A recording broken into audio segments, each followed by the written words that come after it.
Bab 231. Jantung S berdebar kencang saat melihat sambaran petir perak itu turun. Dia bisa merasakan kekuatan kehancuran yang mengerikan dan keputusasaan darinya. Setelah hukuman surgawinya yang terakhir, dia sekarang cukup peka terhadap kekuatan keputusasaan, dan dia bisa merasakannya 10 kali lebih kuat dan merusak daripada guntur keputusasaan putih. Sebuah perisai bundar berwarna ungu dengan rune biru misterius muncul di tangan S. Ini persis harta nasional kerajaan Leap yang dicuri S beberapa minggu lalu. Perisai petir, harta rahasia bintang 7. Sejujurnya, dia tidak lagi optimis tentang kemampuan perisai ini dalam menahan petir surgawi setelah dia merasakan kekuatan sambaran petir itu, tetapi itu masih jauh lebih baik daripada menghadapinya secara langsung. Walaupun S tidak dapat bergerak dari altar tanah, seperti yang lainnya karena kekuatan yang maha dahsyat, namun ia senang karena ia mampu menggerakkan tangannya tidak lagi terkekang seperti terakhir kali. Tepat saat dia menggerakkan perisai petir ke atas untuk melindungi dirinya dari sambaran petir, petir itu tidak menyambarnya seperti yang dia bayangkan, targetnya tidak lain adalah penjaga bola petir yang berdiri 10 meter jauhnya. Ledakan, guntur keputusasaan berwarna perak mendarat tepat di kepala botak penjaga bola itu. Gur, sang penjaga bola itu menjerit kesakitan saat retakan muncul di tubuhnya ketika ia berusaha menggunakan seluruh kekuatannya untuk melepaskan diri dari ikatan itu. Namun sayang, yang dapat ia lakukan hanyalah berdiri dan merasakan keputusasaan yang luar biasa. Hati S hancur saat melihat penjaga bola di puncak tahap inti Sungai Qi disiksa oleh guntur keputusasaan perak. Dia bisa merasakan kekuatan keputusasaan yang luar biasa saat berdiri 10 meter jauhnya dari penjaga bola itu. Yang mengejutkannya, penjaga bola itu berhasil selamat dari sambaran petir, namun auranya terlalu rapuh dan tidak sekuat sebelumnya, cairan zamrud keluar dari lubang-lubangnya. Jika S menyerangnya dengan menggunakan keterampilan pedangnya sekarang, dia dapat dengan mudah membunuh penjaga bola ini. Akan tetapi, sepertinya dia tidak perlu berbuat apa-apa karena petir apapun turun setelah Orb Guardian selamat dari yang pertama, dan itu bahkan lebih kuat dari sebelumnya. Ledakan, petir perak itu kembali mendarat di kepala hangus sang penjaga bola, kali ini kepala sang penjaga meledak saat petir itu mendarat di atasnya dan diikuti oleh kepalanya, seluruh tubuhnya meledak bagaikan semangka. Dahi S dipenuhi butiran keringat saat ia menyaksikan akhir mengerikan sang penjaga bola. Ia menelan ludah sambil melihat ke atas, pusaran hitam pekat itu tampak seperti bola mata besar. Cahaya itu mengembun tepat di tengahnya, dan dia tahu hukuman surgawi yang sesungguhnya akan segera dimulai. Namun sebelum itu, banyak petir kecil menyambar dan jatuh. Sasarannya tentu saja semua makhluk hidup atau apapun yang dapat menghalangi hukuman S dalam radius 9 mil. Ribuan golem berubah menjadi pil batu dan lumpur saat kawah hangus besar muncul di seluruh gunung berapi. Tidak ada satupun golem yang tersisa, seluruh pasukan hancur. Hanya beberapa mil jauhnya dari gunung berapi tersebut, 9 manusia menyaksikan pemandangan yang merusak ini dengan wajah pucat pasi dan mengerikan, dipenuhi dengan keputusasaan yang mendalam. Meskipun 6 di antara mereka merupakan kultivator inti Sungai Qi, mereka berhasil selamat dari satu pembantaian golem dalam beberapa minggu terakhir ini berkat cara mereka yang kuat. Meskipun di hadapan petir misterius ini, mereka merasa seperti semut. Mereka semua berusaha sekuat tenaga untuk bergerak dengan menggunakan setiap kartu truf rahasia yang mereka miliki tetapi gagal. Tekanan yang sangat kuat tidak akan membiarkan mereka bergerak. Mereka hanya bisa menyaksikan petir perak itu turun tanpa daya. Aku bahkan tidak tahu bagaimana aku mati, sungguh ironis. Ini pasti F1 yang legendaris, Lan bergumam ketika dia melihat cahaya perak menyilaukan matanya. Setelah itu, suatu kekuatan yang menyiksa mulai mendatangkan malapetaka dalam tubuh dan pikirannya, dan tak lama kemudian ia kehilangan kesadarannya, tidak merasakan apapun kecuali keputusasaan dan ketidakberdayaan total. Seorang tetua perajin yang agung dari organisasi api pil yang menguasai industri pil di Tanah Tengah selama 300 tahun tewas karena satu penilaian yang buruk dan keserakahan. Tak ada seorang pun yang luput, tak peduli seberapa keras mereka berjuang, mengumpat, dan memohon, semuanya menemui ajalnya seperti Lan, bahkan seseorang yang berasal dari keluarga terpandang, Alvin yang memiliki masa depan cerah di depannya pun tak luput dari takdir. Namun, Ada satu orang yang berhasil bertahan hidup meski disambar petir dari langit dan dia tak lain adalah sang putra mahkota, Mark. Wajah Mark tampak bebas dari semua warna saat perisai ki abu-abu retak melayang di atas kepalanya. Dia menatap mayat-mayat hangus milik pelayan pedangnya dengan putus asa dan dendam yang mendalam. Kedua saudara perempuan itu telah bersamanya sejak dia berusia 5 tahun, dan mereka semua tumbuh bersama.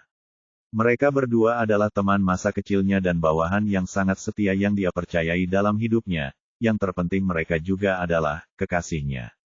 Namun sekarang dia terpaksa melihat mereka mati di depan matanya sendiri, dalam keadaan yang sama sekali tidak berdaya, bahkan nyawanya sendiri pun terancam.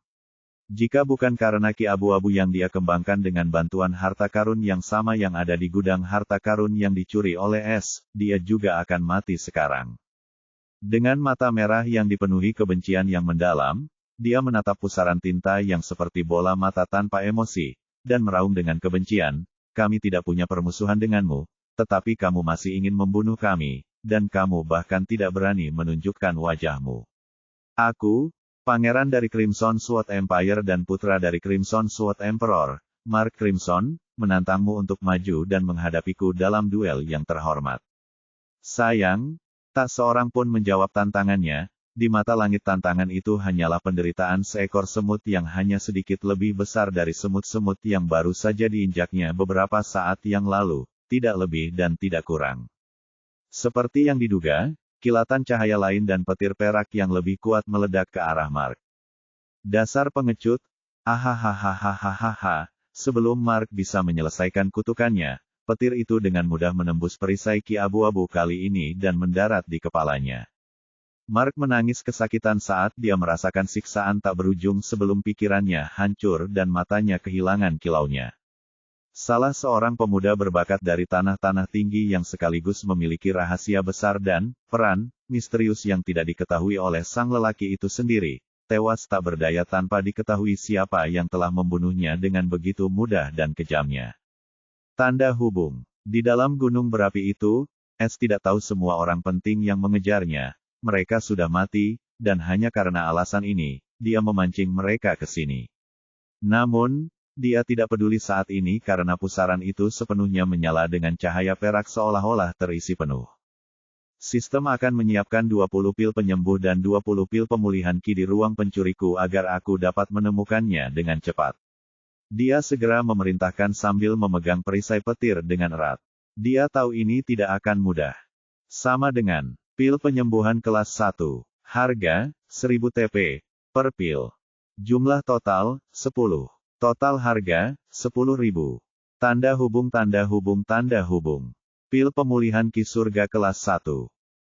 Harga, 500 TP per pil. Jumlah total, 10.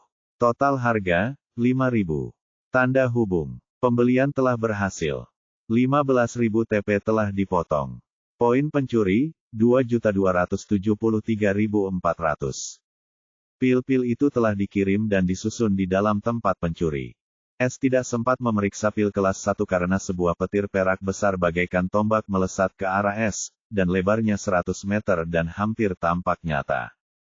Dia belum pernah melihat hal seperti ini sebelumnya, dan perasaan bahaya dan putus asa yang ditimbulkannya sangat luar biasa. Dia segera menuangkan semua ki ke dalam perisai petir dan bahkan menggunakan perisai perak gelang itu juga.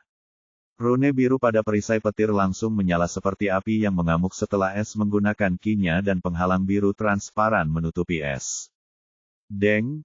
Ledakan. Suara memekakkan telinga akibat tabrakan petir terdengar di dalam gunung berapi tersebut. Tombak yang terbuat dari petir perak itu langsung menembus penghalang biru yang dibentuk oleh perisai petir, tetapi kepadatan cahayanya sedikit berkurang karenanya. Akan tetapi, perbedaannya begitu kecil sehingga tidak dapat disebut sebagai perubahan dan ketika petir itu mendarat tepat di perisai perak kedua, perisai itu pun hancur dan hanya perisai petir yang tersisa di antara es dan petir perak. S merasa seperti dihantam oleh palu besar saat tabrakan itu terjadi, dan ia hampir hancur karena beban itu, tetapi tubuhnya jauh lebih kuat daripada yang lain, sehingga ia berhasil bertahan. Kali ini perisai petir berhasil menahan tombak guntur, tetapi hanya beberapa detik sebelum mulai runtuh karena tekanan dan kekuatan penghancur guntur surgawi. Saat perisai petir itu hancur, tak ada lagi yang menghalangi antara perisai itu dan es, dan perisai itu langsung menembus es dengan bersenjata dan dari sana, tombak petir sepanjang 100 meter itu menenggelamkan es seluruhnya, dia seperti tiang petir manusia. Es menggigit giginya begitu keras hingga hampir hancur, tetapi dia menahan rasa sakit yang menyiksa itu karena kekosongan gelap mulai menyerap guntur keputusasaan berwarna perak, seperti jurang tanpa dasar. Takdir, Bab 232. Es terengah-engah dengan wajah pucat dan kulit hangus, saat ia melemparkan 2 pil seperti kristal dengan 1 cincin ke dalam mulutnya. 1 pil dengan warna kristal keemasan dengan cincin perak adalah pil penyembuhan kelas 1. Sedangkan yang berwarna kristal hitam dengan cincin emas adalah pil pemulihan Ki kelas 1. Setelah mengonsumsi 2 pil tingkat 1, kulitnya yang hangus tercabik-cabik dan kulit baru muncul, sementara Ki-nya yang lemah juga mulai pulih dengan kecepatan yang mencengangkan. Gemuruh. Akan tetapi, awan hukuman nampaknya tidak begitu senang dengan es yang selamat dari petir perak pertama, dan seluruh pusaran mulai bergemuruh hebat seolah-olah sedang marah. Es menatap ke arah pusaran yang berputar liar sambil mengembunkan petir berikutnya, dan melihat dari bayangan perak pekatnya, itu akan menjadi petir yang sangat besar. Meskipun ia mampu menahan sambaran petir pertama dengan tekad dan kemauannya yang kuat, ia mengerahkan seluruh tenaganya untuk tetap waras. Dia tahu dia tidak akan kehilangan kesadaran karena peringatan sistem, dan proses penyerapan orb masih berlangsung. Lebih jauh lagi, dia bisa merasakan perubahan terjadi di sekujur tubuhnya. Tetapi dia tidak sempat memperhatikan karena 2 tombak petir berwarna perak menyambar ke arahnya dari pusaran tinta. Dengan jantung berdebar-debar, Es menggunakan sesuatu yang ia simpan khusus hanya untuk acara istimewa ini. Mungkin tidak akan berhasil, tetapi ia akan tetap mencobanya karena hal itu hanya akan menghabiskan sedikit Ki dan selain itu hal itu hanya mengumpulkan debu dan menghabiskan sebagian besar ruang milik pencurinya. Saat itu adalah waktu yang tepat untuk menyingkirkannya, dan dengan melakukan itu mungkin juga dapat melemahkan guntur surgawi.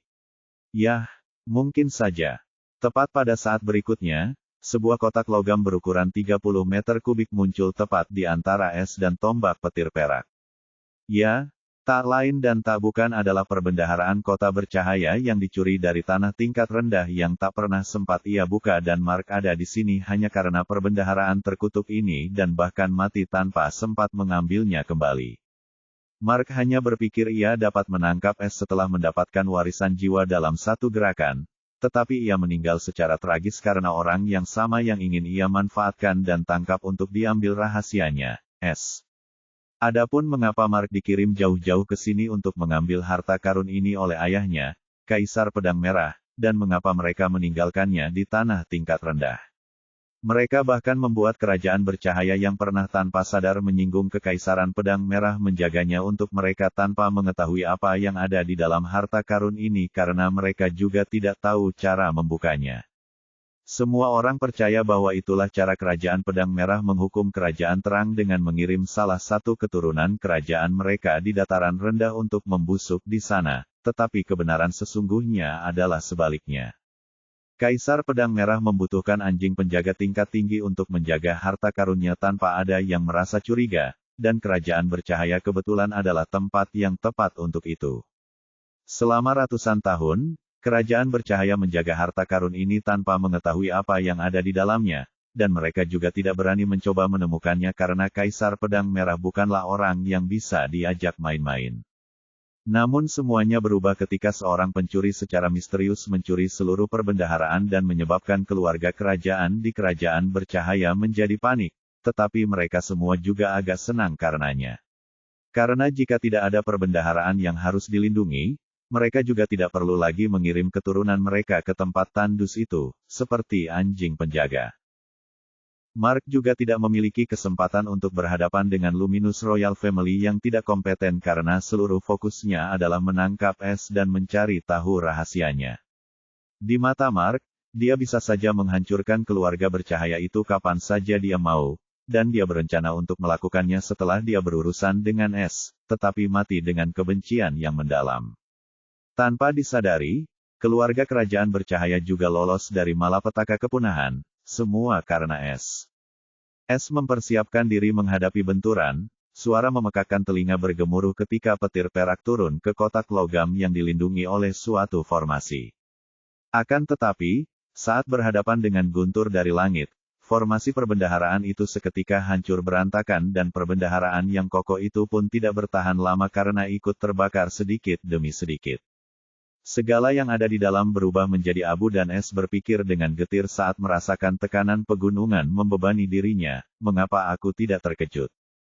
Di saat berikutnya, salah satu tombak petir kembali menenggelamkan es seluruhnya, dan ronde kedua penyiksaan yang jauh lebih intensif dari sebelumnya pun dimulai. Es menggertakkan gigi dan tinjunya sambil bertahan menunggu tombak petir yang lain ikut bersenang-senang. Akan tetapi, yang membuatnya bingung adalah tombak petir perak kedua tidak mengenai dirinya sama sekali.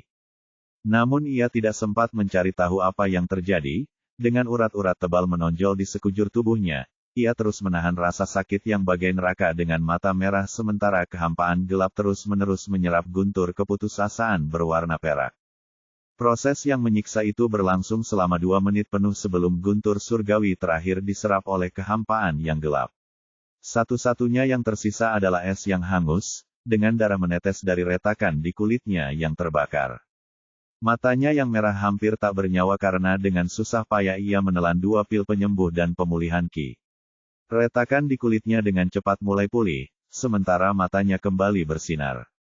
Apa yang terjadi dengan petir kedua? Es akhirnya punya sedikit tenaga untuk mencari alasan mengapa tombak petir perak lainnya tidak jatuh padanya. Jika itu terjadi, Es tidak tahu berapa lama dia bisa bertahan. Terperanjat, ketika Es mendongak ke atas, ia melihat kepingan logam setinggi 3 meter dari dasar perbendaharaan tetap melayang di atas tanpa ikut terbakar seperti seluruh perbendaharaan. Dengan kebingungan, Es mengendalikan kinya dan mengangkat potongan logam itu. Pupil matanya mengecil saat melihat apa yang ada di atas potongan logam itu. Itu adalah batu besar kelabu liar setinggi 3 meter yang tampak biasa saja. Kalau saja kilatan perak tidak menyambar kemana-mana yang menjadi bukti guntur keputusasaan perak telah menimpanya, Es pasti akan mengira itu hanya batu besar biasa. Batu macam apa ini? Bahkan bisa bertahan dari guntur langit dan tetap utuh. Mata Es yang lesu berbinar-binar karena kegembiraan. Dia segera menggunakan kinya untuk menyelidiki batu besar abu-abu itu, tetapi terkejut sesaat kemudian karena ki kegelapan surgawinya menolak saat dia menyentuh batu besar abu-abu itu. Mata Es menyipit, dia tidak tahu batu apa ini, tetapi dia punya firasat bahwa ini adalah sesuatu yang luar biasa karena apapun yang bisa menahan guntur surgawi dan bahkan menangkis ki surgawinya pasti bukan sesuatu yang biasa. 3 tombak petir perak terbentuk dan melesat ke arah Es. Mata Es berubah tajam saat dia menggunakan batu besar abu-abu itu sebagai perisainya, kali ini dengan antisipasi yang mendalam. Gemuruh. Saat ketiga tombak petir perak itu mendarat di batu besar abu-abu, Es sama sekali tidak merasakan tekanan seperti sebelumnya, tidak ada pula petir yang menembus batu besar abu-abu itu. Batu besar berwarna abu-abu itu dengan cepat menyerap ketiga petir tersebut tanpa memberikan perlawanan sama sekali. Es tercengang mendengarnya dan sesaat kemudian, tawanya yang menggelegar terdengar dari dalam gunung berapi itu. Hahaha, kau takkan bisa menjangkauku lagi, hahaha. Es begitu gembira karena lolos dari guntur surgawi, ia ingin melompat kegirangan, bagaikan orang yang hampir tenggelam akan berpegangan erat pada sedotan. Es akan berpegangan erat pada batu abu-abu misterius itu, karena di sanalah hidupnya semakin dalam, secara harfiah. Kalau saja Es bisa menggunakan matanya yang menggetarkan jiwanya pada batu besar kelabu itu saat ini, ia akan melihat banyak simbol rahasia di sana, tetapi ia tidak pernah memikirkannya karena kegembiraannya dan situasi yang tengah ia hadapi. KRR, krek. Perayaan Es tidak berlangsung lama ketika ia tiba-tiba mendengar suara retakan yang tidak lain berasal dari batu besar abu-abu kesayangannya. Oh, jangan sampai kehabisan. Es mengumpat keras dengan mata merah. Dia mungkin akan terkena stroke jika batu besar itu tidak berhenti retak saat ini. Ia mendesah lega, tetapi ia tahu batu besar ini telah mencapai batasnya, dan melihat keadaannya, batu besar ini mungkin tidak akan bertahan cukup lama untuk membiarkannya melewati hukuman surgawi. Gemuruh. Es tiba-tiba mendongak, dan ekspresi kegembiraannya berubah menjadi keruh. Ia melihat, dua bilah pedang perak sepanjang 50 meter terbentuk dari guntur keputusasaan perak yang tembus cahaya. Jiwa guntur surgawi. Es langsung menebak apa yang akan terjadi selanjutnya, dan hatinya hancur berkeping-keping. Ia paling takut dengan hukuman surgawi ini karena terakhir kali, yang membuatnya koma selama bertahun-tahun adalah guntur surgawi jiwa. Namun, hukuman jiwa terakhir tampak seperti lelucon di hadapannya. Dia bahkan tidak tahu apakah batu besar abu-abu yang runtuh ini dapat menghalangi guntur jiwa karena seharusnya itu menghancurkan jiwa. Namun tak ada yang dapat diperbuatnya selain berharap yang terbaik dan berdoa agar batu besar kelabu ini memperlihatkan keajaiban lagi, atau ia harus mengandalkan keterampilan jiwa pertahanan barunya untuk menangkis bilah-bilah pedang guntur jiwa itu. Boom! Dua bilah pedang yang terbuat dari guntur jiwa perak itu melesat ke arah es sebagai anak panah yang tak terhentikan. Saat kebenaran telah tiba. Bab 233. Kekosongan gelap tidak dapat menyerap ki jiwa atau apapun yang berhubungan dengan jiwa, dan es pun tidak menaruh semua harapan ini pada batu besar abu-abu yang retak itu.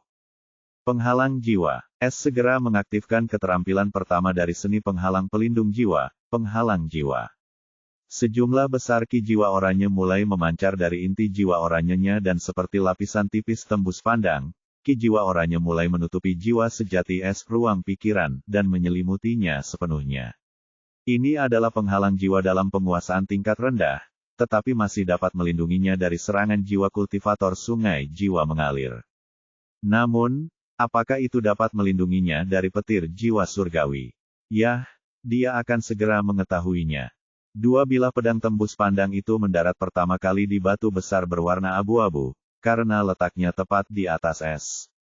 Es bersiap menghadapi situasi terburuk sambil menahan napas. Ia menunggu dua bilah pedang petir itu menembus batu besar berwarna abu-abu dan menembus kepalanya.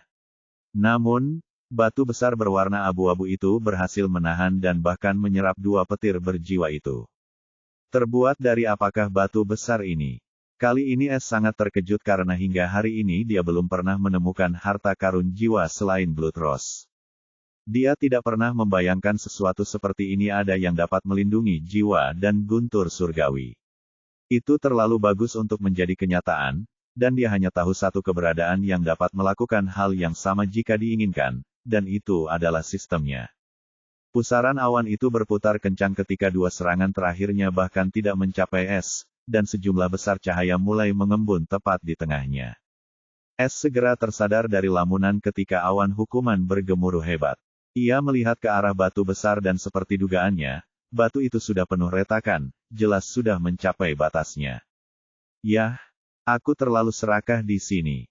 Itu sudah membantuku menangkis dua serangan, dan ini mungkin akan menjadi serangan terakhir. Es mendesah dengan penyesalan. Jika itu adalah dirinya, dia ingin menambang batu-batu besar seperti ini tanpa henti. Namun dia tahu itu mustahil, dan ini mungkin salah satu jenisnya. Saat Es tengah meratapi nasib buruknya, bilah petir besar berwarna perak dan transparan perlahan menembus pusaran tinta itu dan ketika akhirnya keluar, ukurannya mencapai 300 meter. Ekspresi Es berubah mendung saat dia adalah bilah petir raksasa yang siap menerjangnya dengan sekuat tenaga. Sial, dia bahkan tidak punya waktu untuk mengumpat ketika bilah petir raksasa itu melesat ke arah mulut gunung berapi, dan sesaat kemudian bilah petir itu sudah mengenai batu besar berwarna abu-abu. Batu besar berwarna abu-abu itu dengan cepat mulai menyerap guntur jiwa perak dengan kecepatan yang luar biasa dan ketika petir setinggi 300 meter itu hanya tersisa sekitar 20 meter, batu besar berwarna abu-abu itu akhirnya berubah menjadi debu abu-abu. Es melihatnya datang dari jarak bermil-mil jauhnya, tetapi apa yang tidak pernah ia duga adalah sesuatu muncul dari dalam batu besar abu-abu itu setelah hancur. Itu adalah batu tulis hitam legam seluas 2 kaki persegi, tetapi terlalu tipis untuk disebut batu tulis. Akan tetapi Es tak memperdulikannya, batu tulis hitam itu langsung menyerap sisa guntur jiwa seakan tak ada apa-apanya. Es kebingungan saat menatap papan tulis hitam tipis itu dengan mata berkilauan. Di langit, Pusaran itu tampak telah menghabiskan seluruh kekuatannya dan mulai berhamburan. Langit berbintang yang cerah muncul setelah awan hukuman menghilang secara misterius. Akhirnya berakhir juga. Es menatap langit berbintang dan mendesah lega. Sejujurnya, itu seperti mimpi karena dia berhasil selamat dari hukuman surgawi dengan terlalu mudah kali ini dan semuanya gara-gara batu besar abu-abu itu atau sekarang, batu tulis hitam tipis. Sama dengan. Selamat kepada host karena berhasil melewati tahap kedua hukuman surgawi. Tanda hubung. Penciptaan laut ki bela diri dimulai. Sama dengan. Es tidak mempunyai kesempatan untuk memeriksa batu tulis hitam itu dan segera menyimpannya di dalam ruang pencuri untuk memeriksanya nanti. Dia segera duduk bersila di altar tanah sambil memejamkan mata dan mengamati ruang bela diri. Dia bisa merasakan penyerapan esensi bumi menjadi lebih intens setelah pengumuman sistem. Kabut zamrud yang tertahan akhirnya terbebas setelah hukuman surgawi berakhir, dan kabut zamrud dari seluruh hutan kabut tanah mulai mengalir deras menuju mulut gunung berapi. Es tiba-tiba jatuh ke dalam keadaan tidak sadar, dan dia tidak menyadari pusaran hitam kecil terbentuk di dadanya dan semua kabut zamrud mulai tenggelam ke dalam pusaran kecil itu sebelum memasuki kehampaan yang gelap. Setelah waktu yang tidak diketahui, kekosongan gelap mulai melepaskan kabut gelap berawan yang menutupi seluruh ruang bela diri. Batu fondasi gelap es, yang seperti 9 pulau kecil, mulai bergabung di bawah kekosongan gelap dan membentuk satu pulau besar yang menutupi setengah ruang angkasa. Setelah itu, rantai tebal berwarna biru tua muncul dari kekosongan gelap dan menembus pulau yang baru terbentuk. Es terkejut melihat rantai biru tua itu.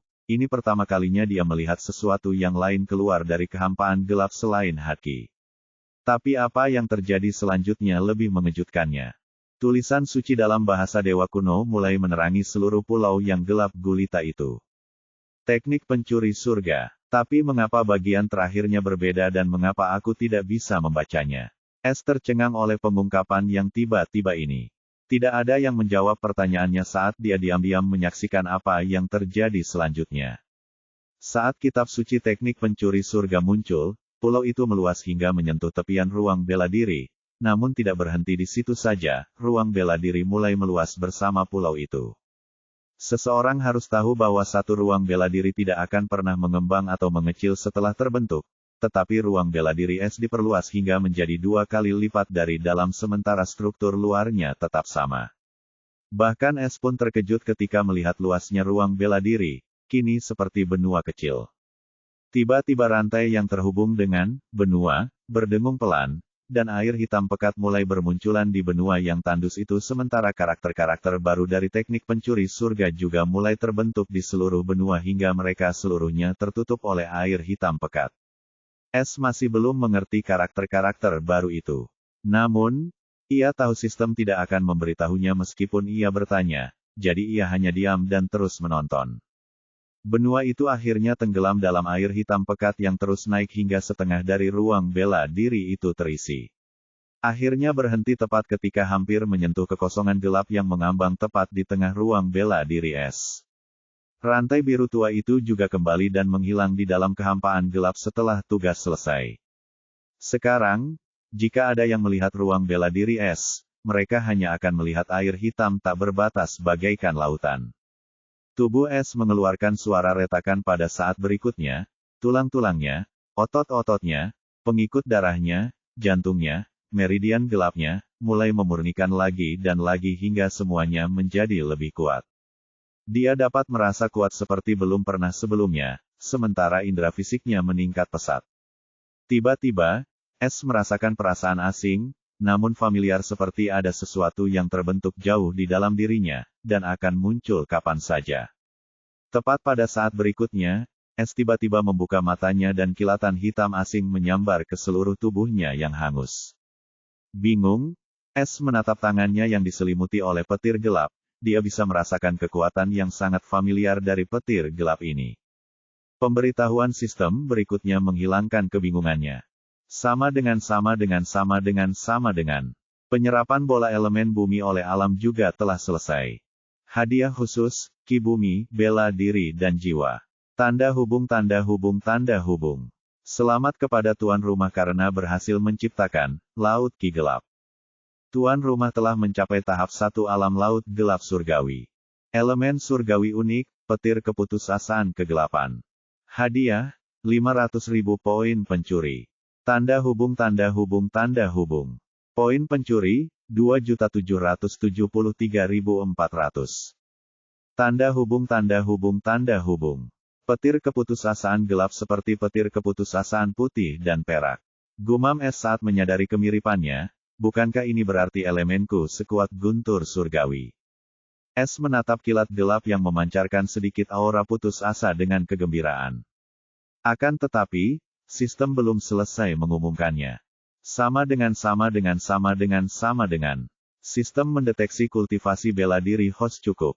Elemen jiwa surgawi, angin, telah dibuka. Semua batasan yang dikenakan pada kultivasi jiwa tuan rumah telah dihapus. Host dapat beralih antara elemen tanah, jiwa dan bela diri, dan elemen cahaya, jiwa dan bela diri kapan saja sekarang. Peringatan, elemen duniawi, dan elemen surgawi, tidak dapat digunakan bersamaan. Tanda hubung tanda hubung tanda hubung. Status tuan rumah telah diperbarui. Sama dengan. Es tiba-tiba teringat tentang elemen jiwa yang tersegel dan tidak dapat menahan senyum lebarnya ketika akhirnya terbuka. Jadi, elemen jiwaku adalah angin, ya. Es mengangguk puas. Hei, di mana hadiah otoritas level 1-ku? Jangan lupakan itu. Es terkekeh bercanda. Host saat ini sedang menjalankan misi, harap selesaikan misi tersebut sesegera mungkin karena, tanpa misi tersebut, sistem tidak dapat ditingkatkan dan hadiah otoritas level 1 host juga akan tertunda karenanya.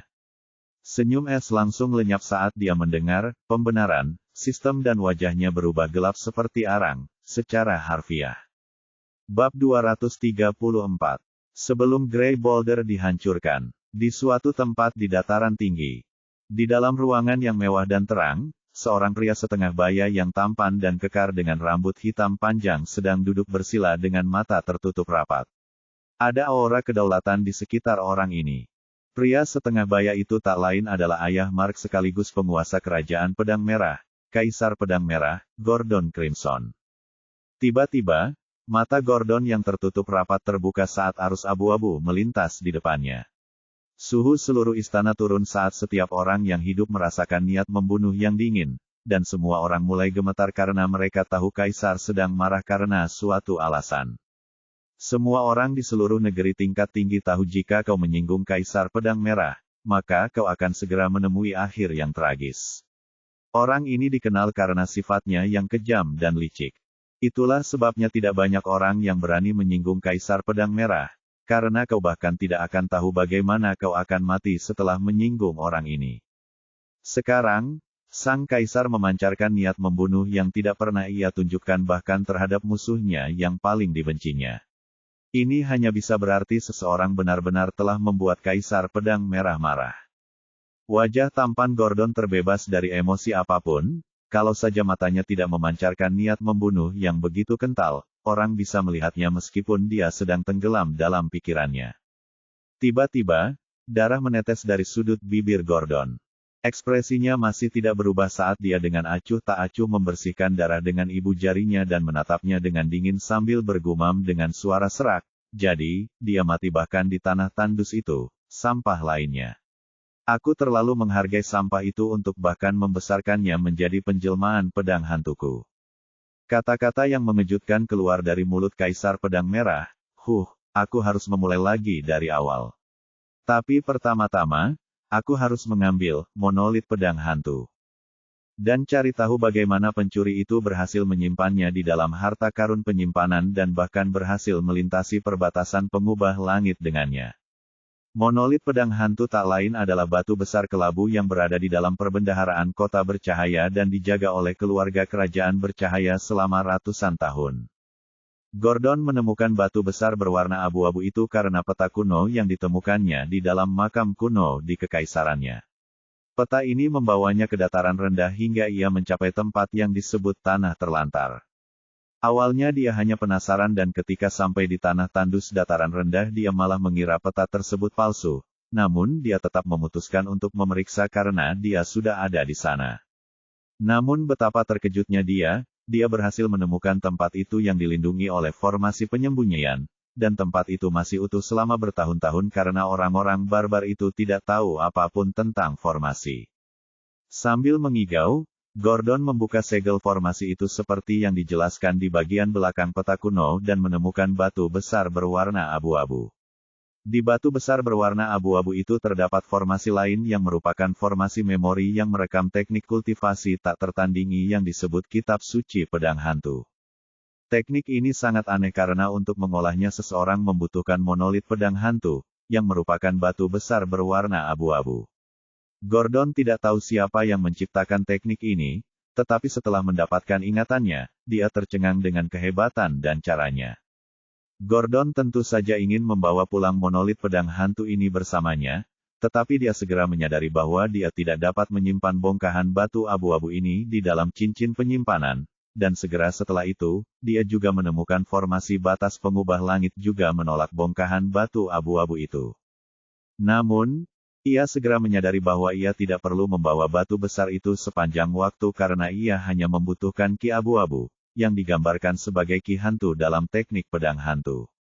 Ia dapat menarik ki hantu ini di mana saja selama ia memiliki metode kultivasi.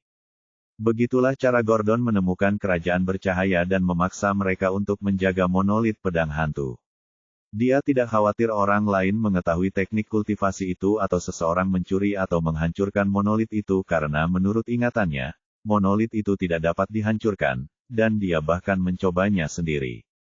Ia tak pernah menyangka ada orang yang mampu mencurinya juga karena benda itu tidak ramah terhadap cincin luar angkasa, dan siapa pula yang cukup bodoh membawa batu besar setinggi 3 meter kemanapun mereka pergi, bukan?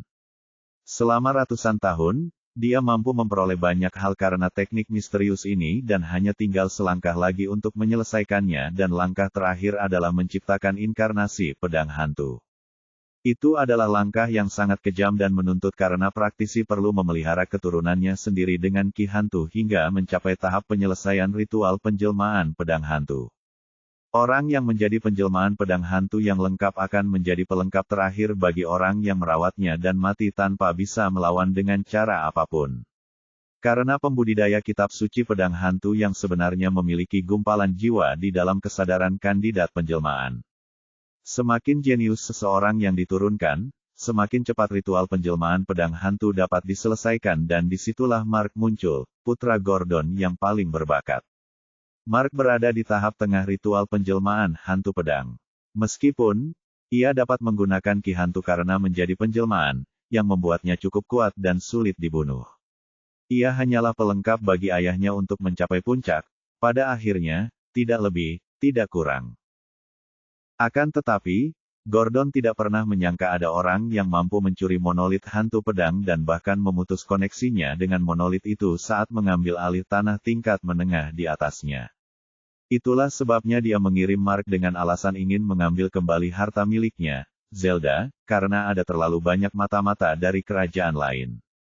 Terlebih lagi, Mark cukup kuat untuk bertahan sendiri di sana dan selain itu, ia memiliki hantu mimpi buruk sebagai pendukungnya di sana, jadi, bukanlah tugas yang sulit untuk menangkap pencuri itu dan membawanya kembali, sehingga Gordon dapat mengetahui bagaimana ia berhasil menyimpan dan memindahkan monolit pedang hantu. Namun sayang, Gordon merasa kesadarannya hancur beberapa saat yang lalu, yang menyiratkan Mark telah meninggal. Gordon sama sekali tidak peduli dengan Mark karena sifatnya yang dingin, dan ki hantu membuatnya semakin tidak manusiawi. Dia marah karena semua upaya yang dia lakukan pada Mark sia-sia, dan dia harus memulai lagi dengan salah satu keturunannya yang lain. Dia tidak kekurangan mereka. Namun, pertama-tama, ia harus mengambil batu abu-abu itu karena tampaknya, ia tidak dapat menarik lebih banyak ki hantu, dan mustahil untuk menyelesaikan tekniknya tampaknya. Kali ini, ia memutuskan untuk pergi sendiri dan menangkap pencuri itu juga. Akan tetapi, sebelum Gordon dapat menyelesaikan rencananya untuk bergerak diam-diam di tanah tengah setelah perbatasan perubahan langit tengah terbuka, dia tiba-tiba memegang kepalanya saat wajah acuh tak acuhnya berubah karena kesakitan dan kengerian. Batu besar berwarna abu-abu itu hancur pada saat ini. Gordon muntah darah 5 kali berturut-turut karena wajahnya kehilangan semua warna kemerahannya. Dia tiba-tiba mulai bergumam seperti orang gila dengan ketidakpercayaan penulis di seluruh wajahnya yang keruh. Bagaimana mungkin, bagaimana mungkin, bagaimana mungkin, aku tidak bisa, aku tidak bisa. Pasti itu reaksi setelah sampah itu mati, ya. Pasti begitu, dan memang harus begitu, ya, seperti ini. Kalau ada yang tahu Gordon melihatnya sekarang, mereka pasti kaget karena Kaisar Pedang Merah yang acuh tak acuh itu tidak akan pernah menunjukkan emosi sebanyak ini dan bertindak begitu gila, bahkan jika Anda membunuh ayahnya tepat di depannya. Aku harus mengambil monolit itu secepatnya bahkan jika aku harus mencari lorong kuno, aku tidak sabar menunggu terbentuknya perbatasan. Tiba-tiba, gumaman Gordon terhenti, dan dia melengking seperti babi yang sedang disembelih, tetapi tidak seorang pun dapat mendengar jeritannya karena ruang kultivasinya dilindungi oleh banyak formasi dan susunan kedap suara juga merupakan salah satu formasi tersebut. Gordon terus berteriak sambil memegangi kepalanya, matanya yang merah seperti mau keluar dari rongganya. Tiba-tiba, bola matanya berputar ke atas sepenuhnya, dan hanya bola mata putih yang tersisa, tetapi sesaat kemudian, bola matanya berputar ke belakang, tetapi kali ini, pupil mata biru menggantikan pupil mata Gordon yang berwarna coklat tua. Gordon juga berhenti berteriak dan memegangi kepalanya seperti orang gila dan berdiri tegak. Seluruh sikapnya berubah, Gordon dengan pupil biru memancarkan kesan kuno dan bermartabat yang sama sekali berbeda dari sebelumnya. Pada saat ini, bibir Gordon terangkat dan membentuk senyum mengejek saat dia bergumam skeptis. Klon kultivasi biasa bisa lolos dariku, sungguh kesalahan besar, tetapi kamu tetap tidak bisa lolos dari hal yang tak terelakkan. Namun, aku perlu memeriksa ingatan secara menyeluruh untuk melihat variabel apa yang membuat orang tua ini kehilangan klon kultivasi yang ketakutan lagi. Mata Gordon berkilauan dengan cahaya yang dalam, dia melambaikan tangannya dan ki yang kuat menyapu kekacauan yang dia buat beberapa saat yang lalu. Setelah semuanya bersih, dia duduk bersila lagi di tempat asalnya. Gordon menutup matanya dengan senyum tipis. Dia bergumam dengan suara dingin. Anak anjing kecil, tunggu orang tua ini. Kali ini bukan hanya klon yang tidak kompeten. Bab 235. Masih belum menyadari akibat dari penghancuran batu besar abu-abu atau bekas monolit pedang hantu secara tidak sengaja. Dia sibuk marah karena sistem menolak melepaskan hadiah otoritas level 1 yang diperolehnya dengan susah payah dan terus menyuruhnya menyelesaikan misinya terlebih dahulu. Pada akhirnya, tidak berdaya ketika sistem meniadakan jawaban tersebut, dan dia dengan berat hati menerima putusan tersebut. Sekarang setelah dia selesai menerobos materi sistem, dia akhirnya memperhatikan sekelilingnya dan tercengang karena cairan zamrud yang dulunya memenuhi dasar gunung berapi itu kini menjadi sebening kristal seperti air biasa. Hanya sisa-sisa penjaga bola yang mengambang di sekitarnya, yang entah bagaimana juga berubah menjadi batu putih. Dia tahu ini ulah sistem karena sistem telah menyerap semua esensi elemen melalui altar tanah, yang sekarang hampir hancur. Tenggorokan gunung berapi itu juga dipenuhi retakan hangus, dan dia tahu sudah waktunya meninggalkan tempat ini. Hukuman surgawi baru saja menyebabkan keributan besar, dan dia tahu tidak akan lama lagi sebelum orang-orang yang penasaran datang mencari jawaban. Namun sebelum pergi, melihat kondisinya dan segera menyelam ke dalam kolam air. Kulit lamanya dan semua kotoran yang muncul setelah penyempurnaan tubuhnya pun terlepas dan muncullah kulit baru yang putih pucat. Setelah bersih-bersih, tampak lebih tampan dan elegan dari sebelumnya, dengan tinggi 1,9 meter dan tubuh ramping yang dipenuhi otot-otot yang eksplosif. Ia memberikan aura misterius setelah memasuki alam laut gelap surgawi. Mengenakan jubah ketat berwarna hitam yang samar-samar memperlihatkan ranselnya yang diukir dan tudung kepala pencuri di atasnya. Ia mengenakan topeng tipu daya 100 wajah dan berubah menjadi wajah rian. Status. Dia ingin memeriksa berapa banyak EXP yang dia butuhkan untuk memasuki alam laut surgawi berikutnya karena alam itu tidak seperti alam sungai Ki, dan alam itu memiliki tahapan yang berbeda, dia hanya tidak tahu berapa banyak. Sistem hanya mengatakan dia akan tahu setelah dia memperbarui sistemnya. Sama dengan. Panel status. Pembawa acara, S. White. Ras, manusia, tanpa garis keturunan. Surga, langit fana pertama. Budidaya bela diri, laut gelap surgawi, tahap 1. EXP, tidak diketahui, upgrade diperlukan. Kultivasi jiwa, inti jiwa angin oranye. SP, 51.030/100.000. Tanda hubung. Keterampilan, 7. Siluman tak berperasaan, seni. Sembunyi-sembunyi tanpa napas, kesempurnaan. Siluman tanpa pulsa, tidak ada. Siluman tanpa hati, tak ada. Tangga langit mispersepsi, seni. Langkah kamuflase, rendah. Langkah petir, rendah. Langkah-langkah mispersepsi, rendah. Tangga langit, tidak ada. Mata yang menghancurkan jiwa, rendah. Peluru penusuk jiwa, rendah. Penghalang pelindung jiwa, seni. Penghalang jiwa, rendah. Penjaga jiwa, tidak ada. Pickpocket, kesempurnaan. Tangan pembuka harta karun, seni, kelas 5. Teknik budidaya, 3. Teknik pencuri surga, volume 1. Pedang bayangan ganda, alam pertama, pedang sebagai anggota badan. Pengrajin rune surgawi, tingkat 0. Tanda hubung. Poin pencuri, 2.773.400. Tanda hubung.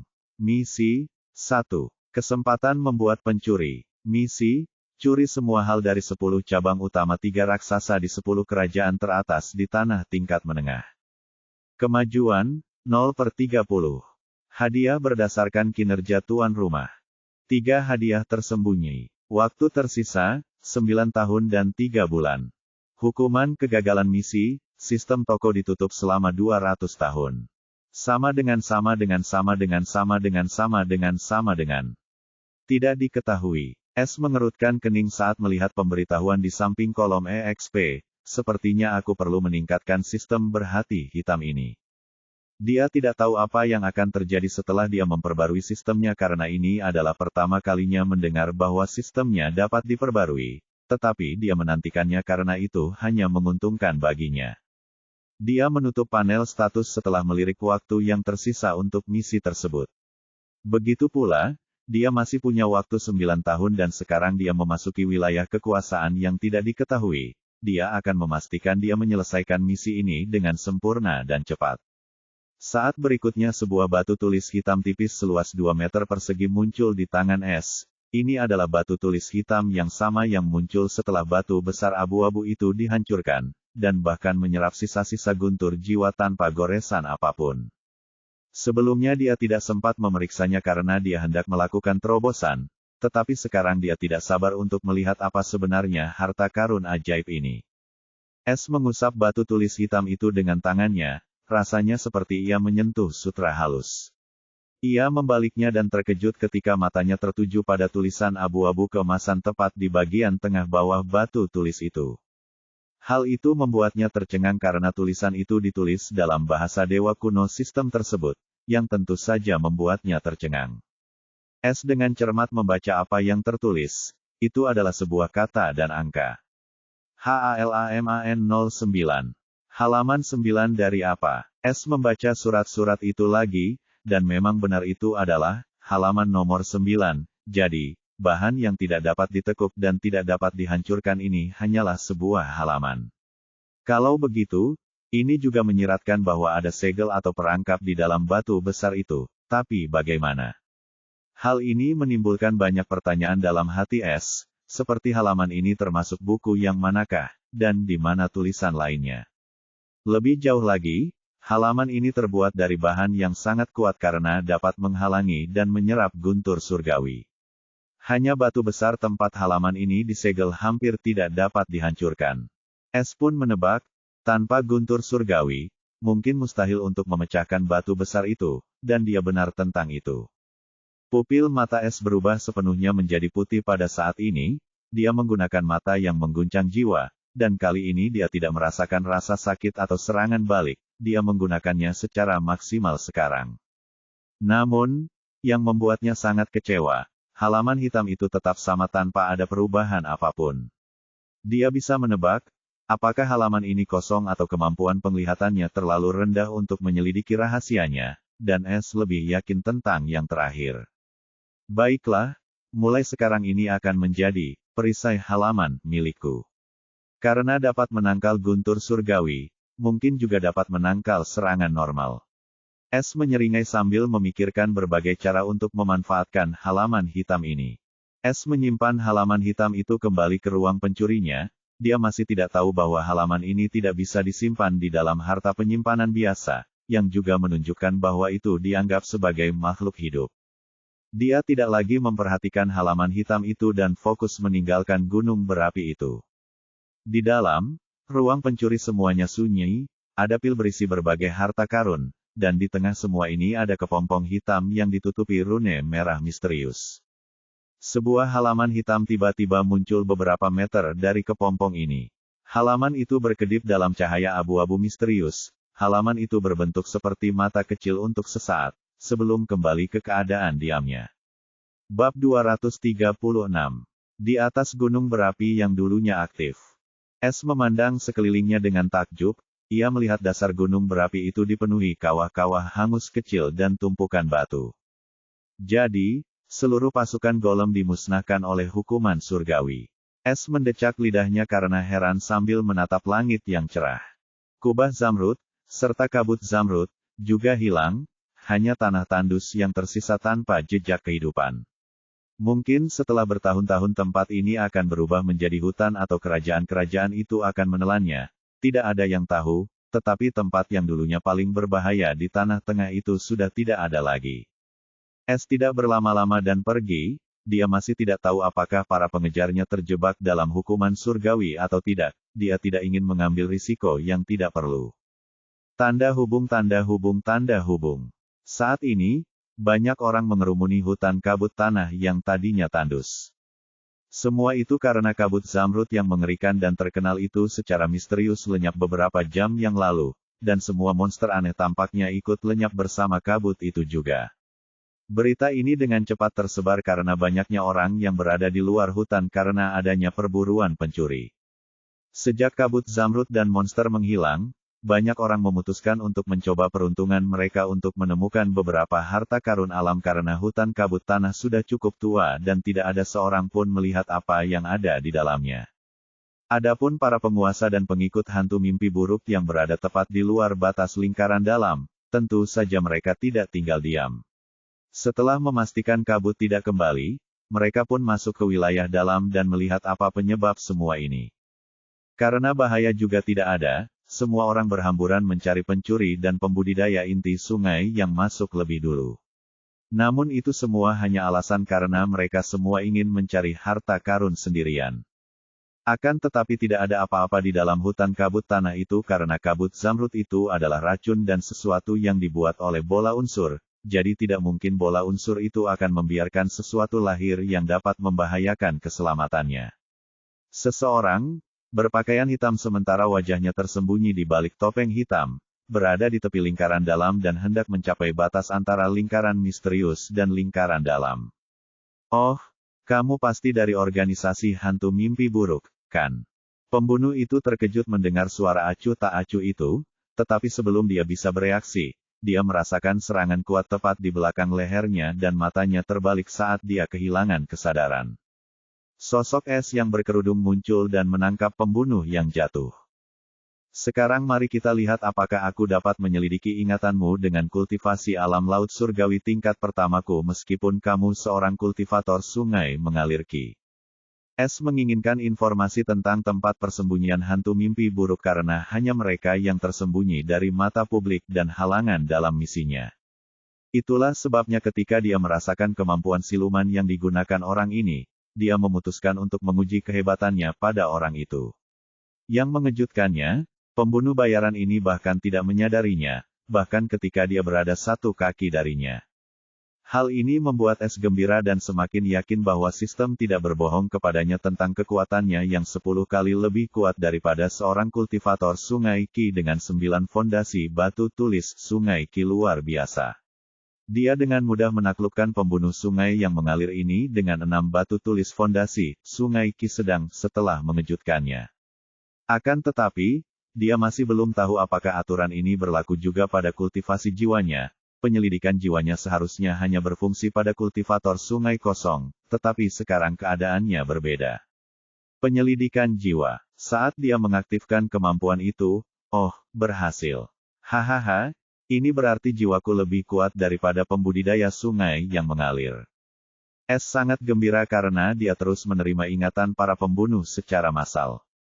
Namun, ekspresinya berubah saat dia mengingat kembali kenangan tentang pembunuh ungu ini. Semakin banyak yang dia lihat, semakin dingin tatapan matanya. Menjelang akhir, Es memancarkan niat membunuh. Dia melihat bagaimana para pembunuh ini dilatih. Pertama, mereka diculik di usia yang sangat muda dan dipaksa menandatangani kontrak kesetiaan budak. Kemudian mereka dilatih dalam seni pembunuhan bayangan. Pembunuhan pertama mereka selalu dilakukan terhadap sesama anggota di kamp pelatihan mereka dan di akhir pelatihan mereka harus membunuh teman-teman mereka. Tapi ini bukanlah akhir dari pelatihan kejam ini. Saat mereka melewati kamp pelatihan, misi pertama mereka adalah selalu membunuh keluarga mereka, sehingga mereka bisa terbebas dari emosi. Hewan-hewan ini, mata Es sedingin Es saat melihat semua sejarah pembunuh ungu ini. Dia bahkan bisa merasakan emosi yang dimiliki orang ini saat dia membunuh ibu dan ayahnya di bawah paksaan kontrak kesetiaan. Tiba-tiba dia terdorong untuk membasmi seluruh organisasi hantu mimpi buruk, tetapi dia tahu itu hanyalah angan-angan karena akar mereka terlalu dalam, dan dia harus membunuh pemimpin mereka di tanah tingkat tinggi yang merupakan ahli tingkat jiwa Qi. Es menarik napas dalam-dalam untuk menenangkan dirinya, lalu dia melepas topeng orang itu dan berkata, sistem memindai wajahnya. Permata memori putih muncul di wajah Rian saat Es memberi perintah. Sama dengan. Wajah 5, telah berhasil direkam dalam permata memori. Sama dengan. Ini membuatmu terbebas dari penderitaanmu. Tatapan mata Es berubah dingin saat dia menatap pembunuh yang tak sadarkan diri itu, peluru jiwa. Tubuh pembunuh ungu itu bergetar sedikit sebelum napasnya yang teratur terhenti saat dia mati. Di mata Es, orang ini tak lebih dari sekedar pembunuh yang kosong, dan membunuhnya berarti memberinya belas kasihan yang pantas diterimanya sejak lama. Mengenai hantu mimpi buruk, dia sekarang punya kesan yang mengerikan tentang mereka. Kilatan petir hitam menyambar tangan Es saat menutupi seluruh tubuh pembunuh yang sudah mati itu, dan di saat berikutnya, kilat itu mulai terbakar oleh kekuatan petir hitam putus asa. Es tidak memiliki keahlian mengendalikan petir, jadi ia menggunakannya dengan kasar. Siapakah kamu dan apa yang sedang kamu lakukan? Suara dingin namun merdu terdengar saat mayat itu telah hangus terbakar dan hanya meninggalkan bekas tubuh hangus pada kelompok itu. Es dengan tenang berbalik dan melihat seorang wanita sangat cantik mengenakan gaun biru muda, meskipun gaunnya tidak terlalu terbuka, namun lekuk tubuhnya terlihat. Wajahnya yang seputih salju tampak tanpa ekspresi namun sempurna, dan matanya yang biru muda dan cerdas dipenuhi dengan rasa dingin saat dia menatap wajah Es yang tersembunyi di balik tudung panjang yang tampak seperti jurang gelap. Wanita itu tak lain adalah wanita tercantik di seluruh tanah tingkat menengah, Sang Ratu Lavender. Es dengan acuh tak acuh menatap keindahan dingin yang merupakan sebuah karya seni, tetapi dia tidak tergerak dan berkata, di mana sopan santunmu? Bukankah seharusnya kamu memperkenalkan diri sebelum menanyakan namaku? Mata Ratu Lavender berubah menjadi pembunuh, tidak ada seorang pun yang berani berbicara dengannya seperti ini di seluruh negeri tingkat menengah. Dia adalah Ratu Kerajaan tingkat 2, bukan wanita sembarangan. Namun, orang menyimpang yang tidak dikenal ini berani berbicara kepadanya seperti itu, dia langsung marah besar. Kamu tidak berhak tahu namaku. Oh, aku juga tidak ingin tahu, jangan khawatir. Es mengangkat bahu dan melanjutkan, kau lihat aku membiarkanmu sedekat ini denganku karena kau seharusnya memiliki banyak pengaruh dengan basis kultivasi sungai Qi tahap puncakmu, jadi aku membuat pengumuman. Pencuri langit akan datang untuk mengambil harta karun tiga raksasa jika mereka punya nyali. Jangan sembunyikan mereka dari tempat asal mereka. Selesai mengucapkan kata-katanya, Es menghilang dalam kegelapan malam bagaikan hantu, meninggalkan Ratu Lavender yang tercengang. Setelah kepergian Es yang tiba-tiba, Ratu Lavender segera tersadar dari lamunan dan bergumam tak percaya, dialah pencuri itu. Dia menggunakan inderanya namun tidak menemukan jejak Es seperti dia tidak pernah ada dan hal ini membuatnya merinding. Aku harus meninggalkan tempat ini dan memberitahu semua orang bahwa dia masih hidup. Dia cepat-cepat pergi mencari yang lain, terutama para kultivator inti Sungai Qi yang hilang karena setelah bertemu dengan pencuri itu sendiri, dia akhirnya mengerti bahwa dia tidak akan bisa menangkapnya dan dia juga tidak punya rasa percaya diri karena dia bahkan tidak bisa merasakan kalau pencuri itu ingin menyerangnya secara diam-diam. Lavender Queen hanya sedikit santai karena Es tidak menunjukkan niat membunuh padanya, dan dia ingin dia mengumumkan klaimnya yang tidak masuk akal dan berani. Seorang pencuri berani bicara begitu berani di hadapanku. Aku akan mengingatnya, pikir Ratu Lavender dengan kesal, tetapi ada sedikit rasa takut di matanya yang indah. Es muncul ratusan meter jauhnya dari Lavender Queen dan mencibir, dia mungkin tidak mengumumkannya sekarang, tapi dia akan mengumumkannya saat kekacauan dimulai. Es tahu begitu dia merampok harta karun ketiga raksasa, mereka akan menekan berita itu untuk menyelamatkan diri mereka dari penghinaan dan ini akan sangat mempengaruhi ketenaran pencuri ini, yang tidak akan dia biarkan terjadi. Itulah sebabnya dia membiarkan pendatang baru ini begitu dekat dengannya dan menceritakan padanya, tuntutannya yang gagah berani, dan dia tidak hanya selesai dengan satu saja. Bab 237. Sebulan penuh telah berlalu sejak hutan kabut tanah menjadi hanya hutan tanah. Peristiwa mengejutkan ini menggemparkan seluruh negeri tingkat menengah. Tidak seorang pun tahu siapa yang menyebabkannya atau apa alasan dibaliknya, tetapi sebuah rumor muncul beberapa hari yang lalu setelah kabut zamrud menghilang, bahwa insiden ini terkait dengan pencuri terkenal, pencuri langit. Tidak ada yang tahu siapa yang memulai rumor ini, tetapi rumor ini dengan cepat menjadi sangat populer. Karena setiap berita yang berhubungan dengan Skystealer selalu disukai oleh mereka yang berada di bawah status quo tanah tingkat menengah.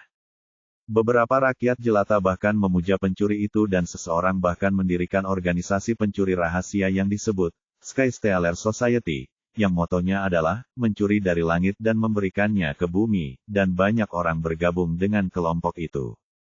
Perkumpulan pencuri langit ini berkembang pesat dalam 10 hari hingga semua orang yang memiliki pengaruh mengetahuinya. Para penguasa dan bawahan mereka segera bertindak dan mencoba membasmi organisasi yang baru lahir itu seperti biasa. Akan tetapi, kali ini mereka gagal karena tidak seorang pun menemukan informasi tentangnya, baik pemimpinnya maupun orang yang memulainya.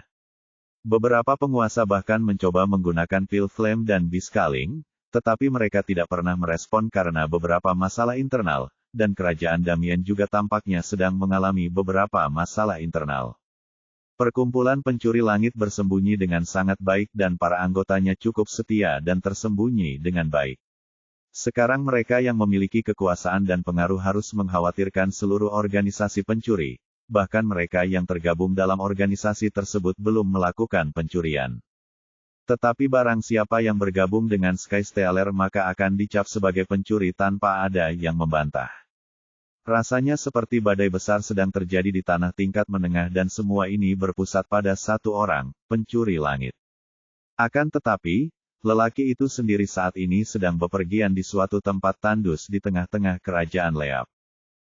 Setelah meninggalkan hutan kabut tanah dan setelah mengiklankan dirinya sendiri dan mengejutkan orang-orang. Ia berjalan kaki menuju tempat tandus ini karena tempat ini sangat misterius dan siapapun yang datang ke sini akan menghilang secara misterius. Penduduk asli menyebut tempat ini sebagai tanah berhantu. Namun, Es tampaknya tidak peduli dengan sebutan orang lain atau cerita yang terkait dengannya saat ia bergerak dengan langkah kilat secara sembunyi-sembunyi. Setelah terobosannya di alam laut surgawi, ia menyadari keterampilannya telah menjadi lebih kuat dibandingkan saat ia berada di alam pembentukan fondasi surgawi. Dia sekarang bahkan percaya diri dalam melarikan diri dan tetap tak terdeteksi oleh tahap inti besi pertama dari alam inti Sungai Qi. Inti Sungai Qi memiliki 3 tahap inti sungai yang berbeda tergantung pada ukuran Sungai Qi juga, tetapi di tanah tingkat tinggi, hanya 2 jenis tahap inti Sungai Qi yang diketahui. Sungai Marsial kecil, dibentuk dengan 5 batu tulis, tidak mampu membentuk inti sungai. Sungai Bela Diri sedang, dibentuk dengan 6 batu tulis menciptakan inti besi pada tahap pertama yang memiliki 3 tingkat pertama, kedua, ketiga. Pada tahap kedua, inti besi berubah menjadi inti perunggu yang juga memiliki 3 tingkat. Pada tahap sepertiga terakhir, inti perunggu berubah menjadi inti perak dengan 3 level juga. Bagi para kultivator dengan Sungai Bela Diri besar, dibentuk dengan 7 batu tulis. Dapat melewati tahap inti besi dan langsung menciptakan inti perunggu dan tahap kedua adalah tahap inti perak. Tahap terakhir dan ketiga untuk Large Martial River adalah Golden Core, dan setiap tahap memiliki 3 tingkat. Sedangkan bagi para kultivator dengan Sungai Bela Diri biasa dan Sungai Bela Diri luar biasa, informasi mereka tidak diketahui karena tidak seorang pun pernah membuka gerbang Qi ke-8 atau ke-9 untuk mencapai langkah ini. Semakin banyak inti sungai yang kau lewati, semakin hebat dirimu dibandingkan rekan-rekanmu.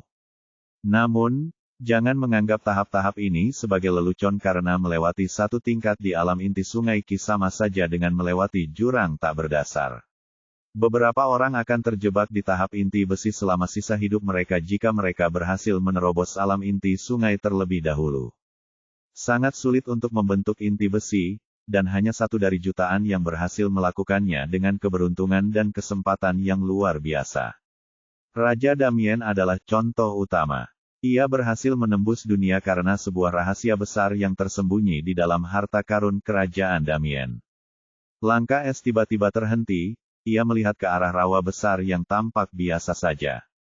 Namun ia tahu itu bukan hal yang sebenarnya, dan mengaktifkan sorot mata yang menggetarkan jiwa. Saat matanya berubah sepenuhnya putih, dia melihat rawa itu lenyap sepenuhnya seperti ilusi dan digantikan oleh formasi besar yang menyembunyikan sesuatu. Ia juga melihat banyak jebakan dan rangkaian alarm di sekitar area tersebut dan jika seseorang melangkah di tempat yang salah, mereka akan mendapat serangkaian masalah. Es berjalan dengan cermat di antara jebakan dan susunan sambil menginjak kelemahan mereka. Dia segera mencapai formasi penyembunyian. Dia mengitari formasi tersebut hingga dia menemukan struktur seperti pintu yang merupakan pintu masuk. Reruntuhan misterius muncul di kedua jari Es saat dia menggunakan tangan pembuka harta karun bentuk kedua, dan pintu yang terkunci pun terbuka. Pintunya pun nampak ketika kuncinya dibuka. Sudut bibir Es terangkat menyeringai, kuharap para pembunuh itu menyimpan banyak harta karun setelah membunuh begitu banyak orang. Ia memasuki tangga menuju bawah tanah dan menutup pintu saat formasi aktif kembali dan pintu pun lenyap menggantikan rawa berlumpur lagi. Es baru saja memasuki salah satu tempat persembunyian utama organisasi hantu mimpi buruk dan juga tempat di mana mereka menyimpan semua pembayaran yang mereka dapatkan dari kesepakatan pembunuhan dan harta karun untuk membesarkan pembunuh muda di kerajaan Leap.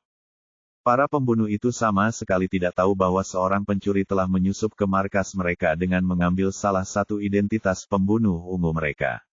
Orang terkuat di sini adalah pembunuh ungu lainnya di tahap Sungai Qi yang mengalir. Es di sini bagaikan serigala berbulu domba.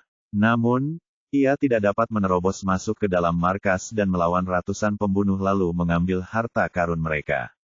Pencurian tidak seharusnya dilakukan seperti itu, dan ia cukup yakin jika ia melakukannya, sistem itu mungkin tidak akan menganggapnya sebagai pencurian. Jadi dia harus mencuri tempat itu tanpa diketahui. Bab 238. Di ujung tangga yang gelap. Es menatap pintu yang tertutup rapat yang dilindungi oleh formasi. Pandangannya tiba-tiba berhenti pada kesan di dinding samping. Mereka mempermudah segalanya bagiku. Es menyeringai ketika sebuah token kayu hitam muncul di tangannya. Ada tengkorak merah menyala terukir di sana dan rongga mata tengkorak itu menyala dalam api ungu. Ini adalah token hantu ungu yang diambilnya dari pembunuh yang dibunuhnya, dan ini juga merupakan token identitas setiap pembunuh hantu. Es menekan token kayu itu pada cetakan di dinding samping dan api ungu di dalam rongga tengkorak menyala dan sesaat kemudian pintu besar itu berderit terbuka. S meletakkan token hantu di dalam ruang pencuri ini dan memasuki lobi besar yang diterangi cahaya biru lembut. Tepat di tengah-tengah lobi ini, ada papan tulis besar dan berbagai poster orang ditempel di atasnya dengan nomor di bawahnya. Jadi, ini si bosan yang kena pukul, dan semua orang dalam poster itu menjadi sasaran dengan label harga di bawah. Tatapan S berubah dingin saat dia melihat ke arah si bosan yang kena pukul. Dengan ingatan pembunuh ungu, dia tahu bahwa semua serangan dikumpulkan di sarang pembunuh yang tersembunyi di kota-kota utama di setiap kerajaan, dan hanya sedikit orang terpilih yang mengetahui tentang sarang tersebut. Kebanyakan orang itu tahu bahwa sarang tersebut memiliki kekuasaan yang tinggi, dan mereka menggunakan jasa hantu mimpi buruk untuk membunuh pesaing dan musuh mereka. Ada 3 jenis perintah pembunuhan yang diterima organisasi hantu mimpi buruk: bunuh, harus membunuh, pembunuhan diam-diam. Kategori kill order adalah yang termurah, dengan biaya antara 1 juta dan 10 juta batu ki tinggi. Hanya White Assassin dan Grey Assassin yang dapat menerima serangan ini. Jaminan perintah penghentian adalah 3 kali percobaan sebelum hasil tersebut dianggap tidak memuaskan untuk kategori saat ini dan klien harus membayar lebih untuk meningkatkan pesanan mereka atau perintah penghentian akan dibatalkan tanpa pengembalian uang. Mass kill order, harganya terlalu mahal antara 10 juta dan 50 juta batu ki tinggi, tergantung pada nilai target dan kekuatannya. Namun pembunuh yang dapat menerima serangan ini adalah pembunuh biru dan pembunuh ungu. Namun, jaminan atas perintah ini adalah 100% selama targetnya tidak melampaui kultivasi sungai Qi. Yang terakhir namun tidak kalah pentingnya, silent kill order yang hanya tersedia di cabang utama Damien Kingdom. Harganya pun sangat besar, antara 100 juta hingga 1 miliar. Pembunuh yang ditugaskan adalah pembunuh hitam dan hanya diberikan 1 kali percobaan. Jika gagal pada percobaan pertama, perintah pembunuhan diam-diam akan dibatalkan dan tidak akan ada lagi perintah yang diterima untuk target yang sama tanpa pengembalian uang. Perintah pembunuhan diam-diam itu sangat jarang karena sebagian besar berurusan dengan para kultivator inti sungai Qi, yang jumlahnya tidak banyak di tanah tingkat menengah dan masing-masing dari mereka memiliki kekuatan besar di belakangnya. Itulah sebabnya hantu hanya mencoba 1 kali dan meninggalkan orang itu sendiri jika gagal, untuk memberikan sedikit muka kepada ahli inti sungai Qi dan memperlihatkan bahwa ini bukan masalah pribadi. Pak Tua Black bahkan pernah mengincar Damien King, namun Damien King berhasil melarikan diri dan Pak Tua Black mengungkapkan nama orang yang memberi perintah pembunuhan kepadanya untuk menunjukkan niat baiknya. Damien King tentu saja tidak menaruh dendam terhadapnya karena dia tahu aturan hantu mimpi buruk dan mengarahkan kebenciannya kepada orang yang melakukan pukulan ini padanya, yang mana adalah adik laki-lakinya sendiri. Sedangkan untuk pembunuh bayaran level Royal Killer dan King Killer, perintah serang mereka tidak tersedia di sini karena hanya 1 pembunuh bayaran level Royal Killer yang menjadi kekuatan yang harus diperhitungkan. Lagi pula, kalau kamu berhasil membunuh pembunuh yang mengejarmu, organisasi tidak akan membalas dendam kalau hanya target yang membunuh pembunuh itu. Sebab, kalau ada orang lain yang berani membunuh pembunuh tanpa menjadi targetnya, orang itu akan diburu sampai mati. Hal ini membuat organisasi tampak adil di mata orang lain, dan itulah sebabnya mereka masih beroperasi tanpa ada seorang pun yang mengganggu mereka. S melihat banyak sosok berpakaian hitam dan bertopeng mengelilingi orang yang terkena serangan bosan, sudah menjadi peraturan untuk tidak pernah memperlihatkan wajah dan memberitahukan nama, bahkan kepada sesama anggota, dan selalu memakai topeng. Hanya Black Assassins yang memiliki kemewahan untuk dikecualikan dari aturan ini. S tidak berdiam di situ dan pergi menuju counter di sudut lobi, di mana sosok bertopeng lain tengah duduk. Tolong, token dan target order. Suara dingin seorang gadis terdengar di balik topeng. Dia ada di sini untuk mencatat perintah yang akan diambil seorang pembunuh atau mengklaim hadiah untuk misi yang diselesaikan. Seorang pembunuh dapat menukarkan batu ki atau sumber daya apapun yang tersedia dalam organisasi sesuai dengan pangkat mereka. Sumber daya ini berisi pil, keterampilan, teknik, senjata, dan banyak hal yang tidak tersedia di seluruh tanah tingkat menengah. Di mana Tuan Ungu? Tanya S dengan tenang sambil menunjukkan token pembunuh ungu miliknya. Orang yang disamarkan S bukan dari cabang ini, itu sebabnya dia tidak tahu tentang posisi bendahara di sini. Satu-satunya yang tahu adalah Purple Assassin yang bertanggung jawab. Mata pembunuh wanita itu menyipit saat dia memegang token hantu ungu di tangan S dan dengan cepat mengubah nadanya yang dingin menjadi nada yang penuh hormat. Tuan Ungu sedang mundur, bolehkah saya tahu ada urusan apa dengan Tuan Ungu? Jadi saya bisa memberitahunya. Dia tahu siapapun yang dapat mencapai pangkat pembunuh ungu adalah pembunuh di antara para pembunuh, jadi lebih baik tidak menyinggung mereka. Katakan saja padanya bahwa tetua Black yang mengirimku. S berkata dengan dingin sambil menggunakan sebutan, Pak Tua Black.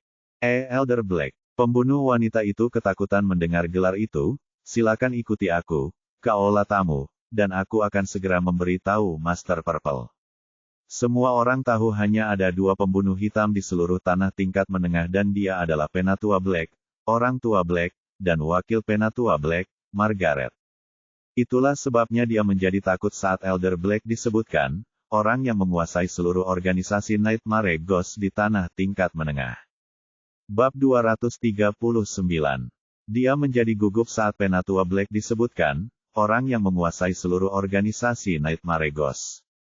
Itulah sebabnya S menggunakan nama ini untuk mengintimidasi pihak lain, dan itu berhasil karena siapa yang berani menggunakan nama Elder Black seperti ini. Tepat seperti dugaannya, seorang pembunuh bertopeng lain, bertubuh seperti jam pasir, dan memiliki aura aliran sungai Ki sedang melangkah ke arah S. S merasakan kegelisahan dan kegugupan, Tuan Ungu, dan tersenyum tipis. Tinggalkan kami, perintahnya dengan tegas kepada resepsionis berikutnya. Tentu saja dia adalah seorang wanita yang bersuara merdu, bisa dibayangkan wajahnya yang seperti jam pasir dan bersuara merdu. Akan tetapi, S tetap acuh tak acuh dan berpikir, soul probing. Jiwa Ki oranye transparan berbentuk jarum muncul dari glabella S dan menyerbu ke arah dahi guru ungu. S memperhatikan Master Ungu dengan saksama, yang terlalu cemas hingga tidak menyadari jarum Ki jiwa menembus dahinya. Melihat targetnya tidak menyadari apapun, dia menjadi semakin yakin tentang penyelidikan jiwa yang sekarang telah mencapai kekuatan 100%. Dan itu benar-benar berfungsi dengan sangat baik, tetapi dia masih tidak yakin apakah dia dapat menyelidiki ingatan para pembudidaya sungai Ki secara lengkap. Ketika S sedang mengingat-ingat Master Ungu ini, dia sudah duduk di depannya dan dengan cepat menyapanya, salam, saudaraku. Aku harap kamu tidak merasa tidak nyaman dalam perjalananmu ke sini. Jika ini adalah Purple Assassin lainnya, dia akan berbicara dengan nada dingin dan acuh tak acuh.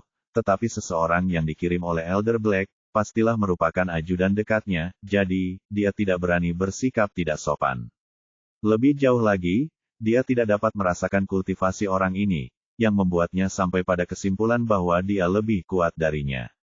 S tentu saja menggunakan kultivasi aslinya karena topeng penipuan 100 wajahnya hanya dapat menutupi hingga puncak kultivasi pembangunan fondasi Ki, dan itu juga menguntungkannya dalam situasi seperti ini. Kau terlalu sopan, Master Purple, tapi harus kukatakan markasmu benar-benar tersembunyi maafkan aku. S hampir tersedak kata-katanya sendiri karena ingatan yang baru saja dilihatnya. Ini adalah pertama kalinya dia menyelidiki ingatan seorang wanita dan meskipun demikian, dia melihat banyak hal dalam ingatan pria-pria itu dan bahkan menganggap dirinya cukup ahli dalam departemen itu, meskipun dia tidak pernah melakukannya sendiri. Namun ini merupakan sebuah penemuan baginya, ia tidak pernah menyangka hal ini mungkin terjadi. Ia hanya melihat, Tuan Ungu ini adalah seorang pecinta wanita meskipun ia sendiri adalah seorang wanita. Dia melihat adegan cinta antara Master Ungu dan resepsionis itu dan hampir tersedak kata-katanya sendiri. Dia segera membuang adegan itu karena terlalu mengganggu baginya. Purple Master menatap S dengan aneh tetapi tidak menyelidiki lebih jauh.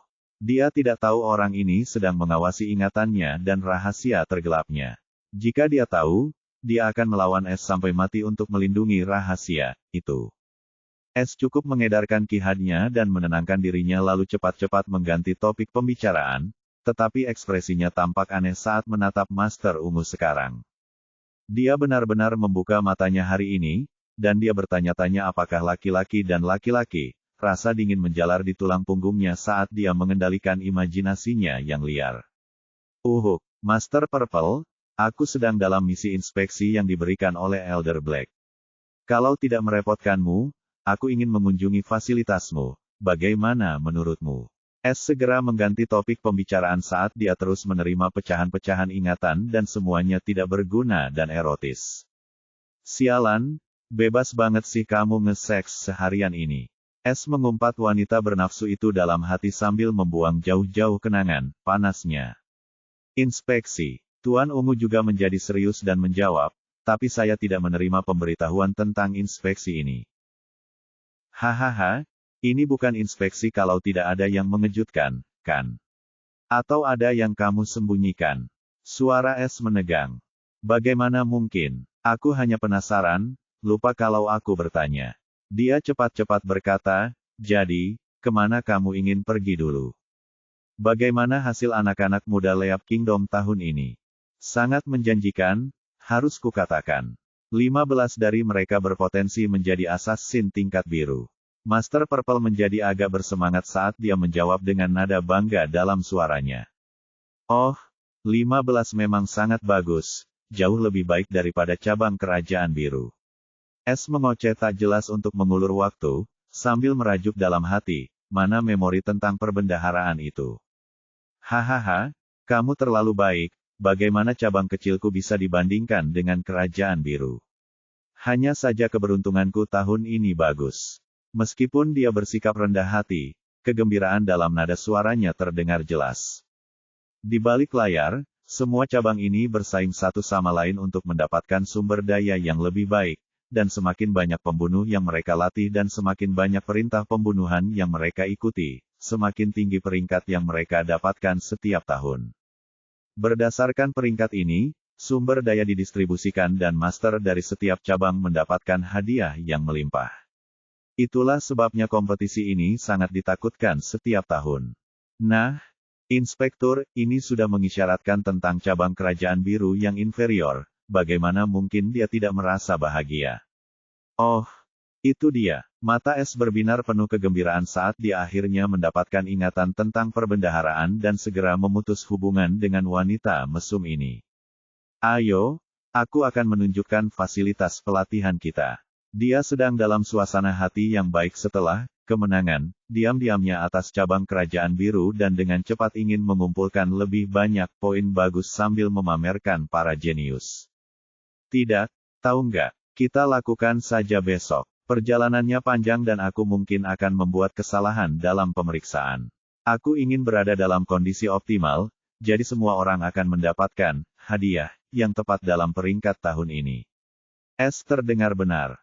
Master Ungu dengan cepat mengangguk setuju saat dia mendengar tentang penghargaan dan peringkat, dan menyanjung inspektur yang saleh ini. Saudaraku, kebenaran benar-benar tidak mengenal batas. Silakan.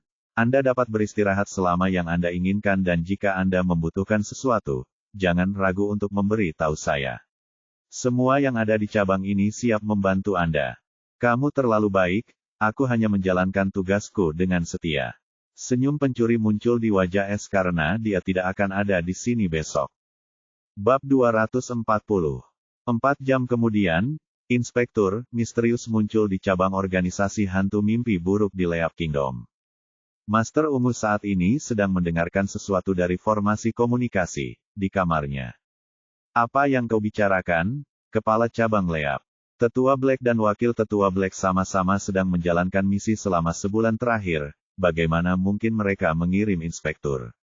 Orang itu tidak dikirim oleh markas besar, tolong tangkap dia dan selidiki apa yang terjadi.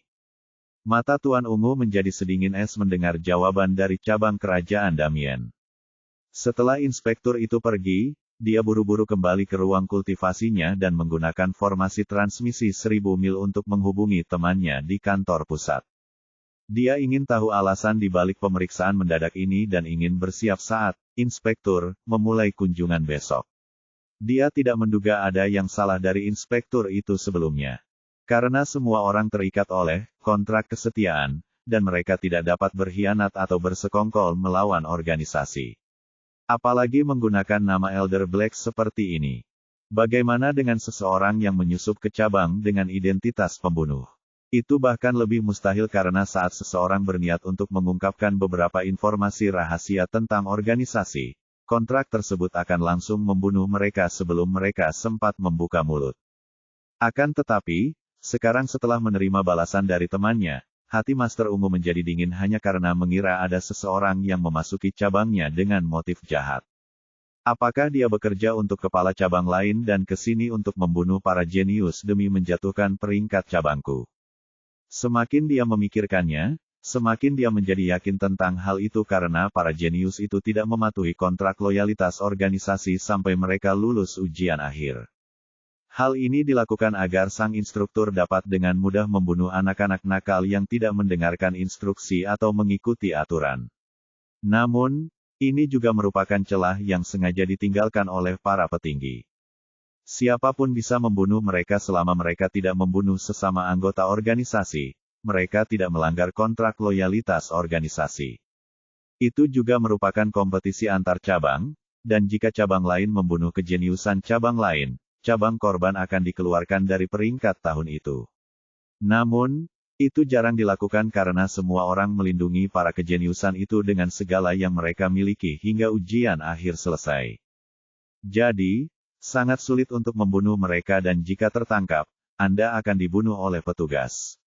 Namun, Master Cabang Leap tidak memiliki permusuhan dengan siapapun kecuali beberapa konflik kecil dengan Master Cabang Bumi, dan dia juga tidak memiliki bawahan Purple Assassin. Hanya 3 cabang teratas yang memiliki Master Cabang Fist setingkat ungu. Tetapi mengapa mereka bertiga ingin membunuh anak-anak muda di bawahku?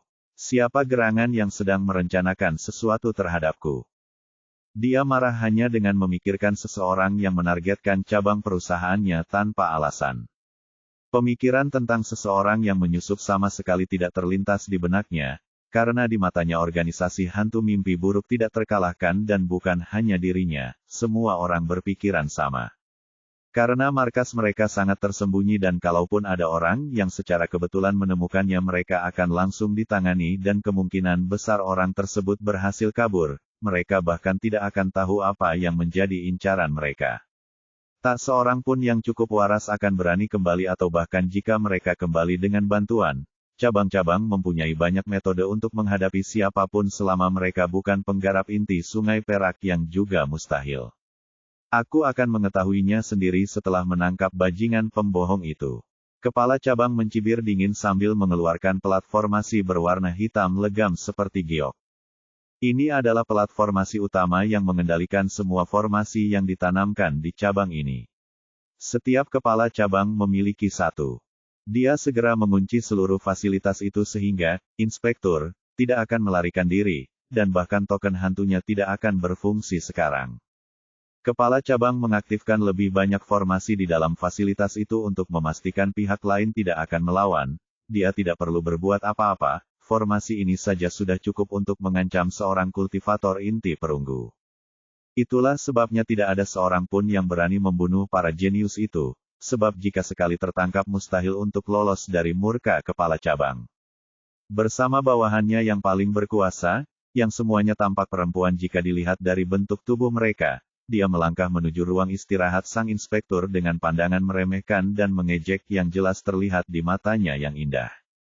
Mereka semua aman dari formasi tersebut karena mereka memiliki perlindungan lempeng formasi utama. Inspektur, yang hebat. Silakan keluar untuk mengobrol sebentar. Ucapnya dengan tenang, dengan sedikit nada mencemooh dalam suaranya yang lembut. Semua wanita di sampingnya menatap dingin ke arah pintu yang tertutup. Mereka semua marah karena ada yang berani mempermalukan mereka dan hampir berhasil. Namun, tidak ada seorang pun yang keluar dari ruangan itu, pintu tetap tertutup rapat.